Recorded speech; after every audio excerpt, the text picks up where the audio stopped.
one of the important things that Diaspora have been able to do is that, one, they have been able to support community development projects directly. So they have the best understanding. We have the best understanding of what the issues are in our home communities. And we are able to support that from the resources that we have been able to secure in the countries of destination. So by doing that, the Diaspora has been really powerful as economic development actors, but at the same time also as social and political development of the home countries. Diaspora have been playing a very big role.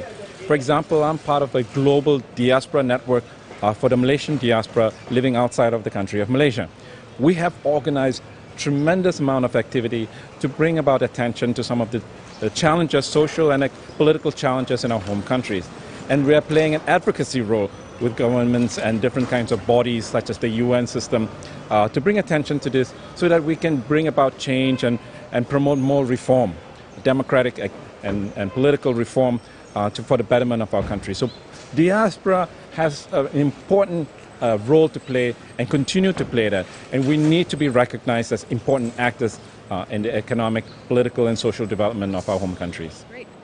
First of all, I'm really delighted that you're asking that question and that you are trying to reach out to Diaspora, because it's clear that they are major stakeholders in this and it will have an impact. One, in terms of rights of Diaspora and social participation, not only in the communities where they live, but also the question about links back to countries of origin and specifically development potential. And I don't mean just simply sending remittances and as a source of financing for people at home, although that's obviously important for families, but really about ideas exchange, innovation exchange, entrepreneurship and things of that sort, to really open up the idea that Diaspora in the host countries, in their new countries where they live, even if it's generations, that they bring a richness of cultural identity, ideas, human innovation, but also that links that back with their countries of origin.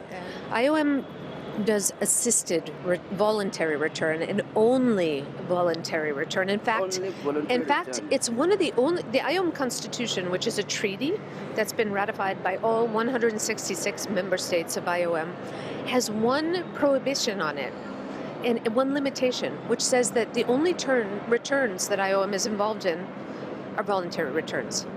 Only. So what we offer and what we promote is as an alternative to deportations and forced returns by government are voluntary returns, and preferably assisted voluntary returns. What we mean by that is that people make a genuine choice, that they are counseled about what their options are first, and that they exercise their freedom of choice, sometimes admittedly in contexts where the options are not great, but that they can make their own judgments and then return in a dignified and safe way and come back without the stigma of having been deported, without the stamp in the passport that says they've been deported, which would then negatively affects their ability to enter countries later. And ideally, and we really advocate for this always, is with some form of reintegration back home that allows for rebuilding of lives in a productive way, in a dignified way. And so we always advocate for voluntary return rather than forced return.